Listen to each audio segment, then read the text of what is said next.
অবহেলা। জীবনে যদি কখনো কারোর কাছ থেকে অবহেলার শিকার হও, তাহলে ভেবে নিও যে তোমার আর তার কোনো প্রয়োজন নেই। আসলে কি বলতো, তুমি কারো কাছে ততক্ষণ ভালো থাকবে যতক্ষণ তুমি তার মতো করে জীবন কাটাবে, যতক্ষণ তুমি তাদের ইচ্ছা চাহিদাগুলো পূরণ করতে পারবে। আমরা বলি না নিঃস্বার্থ ভালোবাসা, এটা সে জেনারেশন নয় যেখানে মানুষ নিঃস্বার্থভাবে ভালোবাসবে। আজকের দিনে মানুষ যোগ্যতা দেখে ভালোবাসে। হ্যাঁ, শুনতে অবাক লাগলেও এটাই বাস্তব। দেখবে তোমার থেকে বেটার কাউকে পেয়ে গেলে, বেটার কিছু পেয়ে গেলে তোমাকেই ভুলে যাবে।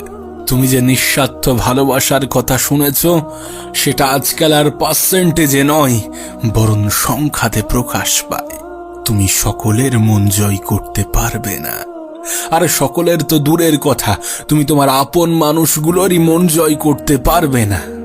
নিজের আপন মানুষগুলোই তো সব থেকে বেশি অবহেলা করে।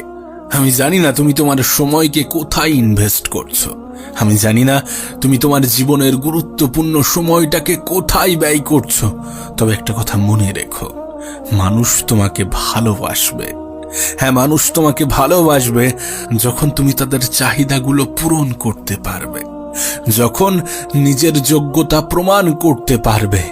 শোনো, তোমাকে বলি, তুমি কারো কাছ থেকে অবহেলার শিকার হয়েছো মানে এটা তোমার জন্য একটা বার্তা, তোমার জন্য একটা মেসেজ নিজেকে পরিবর্তন করার, জীবনে ভালো কিছু, বড় কিছু করে দেখানোর।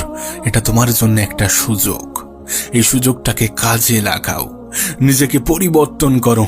হ্যাঁ, এটাই তোমার জন্য সঠিক সময়। নিজের অপমান অবহেলাগুলোকে কাজে লাগাও।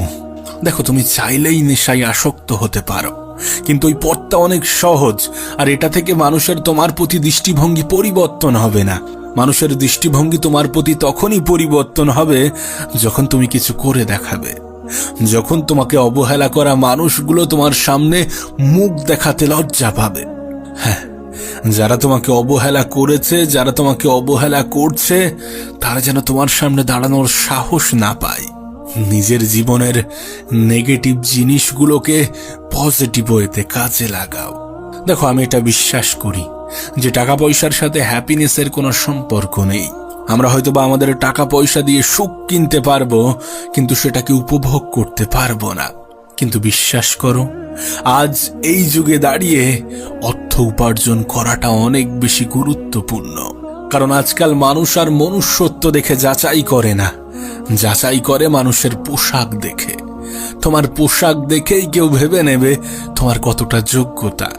কখনো নিজের আত্মীয় স্বজন, কাছের মানুষগুলোর কাছ থেকেও অর্থ ধার চেয়ে দেখো, 1 সেকেন্ডের জন্য হলেও তার মুখের রিয়াকশন পরিবর্তন হবেই।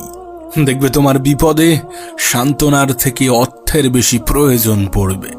আমরা অর্থের মূল্য তখনই বুঝি যখন পরিবারের কোনো সদস্য হসপিটালের বেডে শুয়ে থাকে। আমরা অর্থের মূল্য তখনই বুঝি যখন কোনো সন্তান তার বাবা মায়ের চিকিৎসা করতে পারে না শুধুমাত্র অর্থের অভাবে। ইভেন যারা তোমাকে অবহেলা করছে, তাদের পিছনের কারণও অর্থ হতে পারে। কারণ বললাম না, মানুষ ততক্ষণই তোমাকে ভালোবাসবে যতক্ষণ তোমার কাছ থেকে কিছু পাবে। যখন তুমি কারো চাহিদা পূরণ করতে পারবে না, তখন মানুষ ভালোবাসা তো দূরের কথা, তোমাকে গুরুত্ব পর্যন্ত দেবে না। এরপরেও যদি তোমার মনে হয় যে তোমার পরিবর্তনের প্রয়োজন নেই, তবে এটা তোমার সিদ্ধান্ত। তবে ইতিহাস সাক্ষী, মানুষ অবহেলিত হয়ে জীবনে অনেক কিছু করে দেখিয়েছে। না, এটা কোনো প্রতিশোধ নয়, প্রমাণ। এটার প্রমাণ যে তুমিও পারো, তোমার মধ্যেও সেই ক্ষমতা আছে। নিজেকে পরিবর্তন করো যাতে মানুষ তোমার যোগ্যতার উপরে আঙুল ওঠাতে না পারে।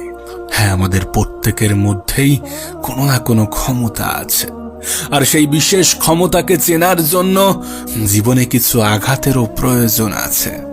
এটাকে কাজে লাগাও, সঠিক জায়গায় সঠিক ওয়েতে ব্যবহার করো। একটা কথা মনে রেখো, তোমার জীবনের লেখক তুমি নিজেই। তুমি তোমার জীবনকে কেমন ভাবে সাজাবে এটা তোমার উপরে নির্ভর করছে। তবে হেরে যেও না, যদি তুমি হার মেনে নাও তাহলে মানুষের ধারণা কিন্তু তোমার প্রতি মোটেও বদলাবে না। কিন্তু তুমি যদি কিছু করে দেখাও, হতে পারে তোমাকে যারা অবহেলা করত তারাই সব থেকে বেশি মনে রাখবে। হ্যাঁ, এটা তোমার জন্য একটা সুযোগ, তোমার জন্য একটা মেসেজ, একটা বার্তা। আর এই সুযোগটাকে কাজে লাগাও। আর একটা কথা মনে রেখো, তোমার জন্য কোনটা ঠিক কোনটা ভুল সেটা সৃষ্টিকর্তা ভালোই জানেন। তাই অত বেশি হতাশ হয়ো না, অত বেশি মন খারাপ করো না। নিশ্চয়ই তিনি তোমার জন্য এর থেকে উত্তম পুরস্কার রেখেছেন।